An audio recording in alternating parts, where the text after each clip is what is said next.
এই মুহূর্তে দেশ ও দেশের বাইরে থেকে আজকে যারা এই ভিডিওটা দেখবেন, কসু নিউটন ইউটিউব চ্যানেলের পক্ষ থেকে শুভেচ্ছা অভিনন্দন।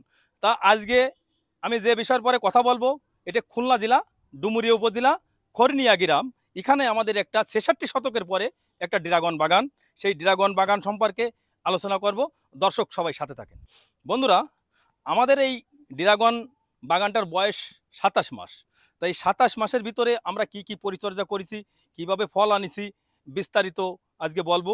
এই 27 মাসের মধ্যে আমরা প্রথম এক রাউন্ড ফল বিক্রি করেছি হচ্ছে 2.5 লক্ষ টাকার, দ্বিতীয় বছর বিক্রি করেছি 17 লক্ষ টাকা, আর এই বছর বিক্রি করব আশা করতেছি 25 থেকে 30 লক্ষ টাকা। তো এই 30 লক্ষ টাকা ফল বিক্রি করার মানে ইসের ভিতরে অনেক কাহিনী আছে।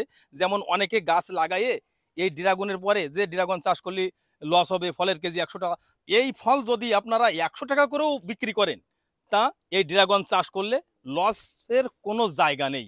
গাছে যদি ঠিক মতো খাবার পরিচর্যা করা যায়, তা ড্রাগন চাষ করলে কোনো লসের কোনো সম্ভাবনা নেই।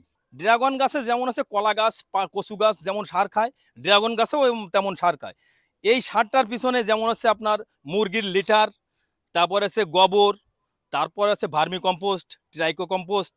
এই যে জৈব সারগুলো আমরা এই এক একটা বেড করেছি 3 হাত করে 9 ইঞ্চি ডিপ করে মাটিটা উঠে ফেলেছি। উঠে ফেলে ওই 9 ইঞ্চি বেডটাই হচ্ছে আপনার গোবর, মুরগির লিটার, ভার্মি কম্পোস্ট, এই বিভিন্ন জৈব সার দিয়েছে ওই বেডটা ভরার পরে একটা গাছ থেকে একটা গাছ আমরা হচ্ছে থাইল্যান্ডের ই সিস্টেমে হচ্ছে লাগানো, লাইন লোগো সিস্টেমে।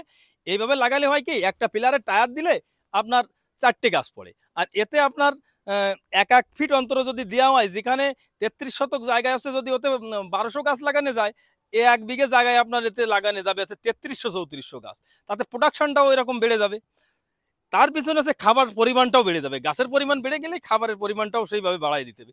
আমাদের এখানে পর্যাপ্ত পরিমাণ আছে গোবর, মুরগির লিটার, এগুলো দিয়ে আছে গাছ লাগানো। এই মাটির পরে কোনো গাছ নেই, সব জৈব সারের পরে আছে গাছগুলো।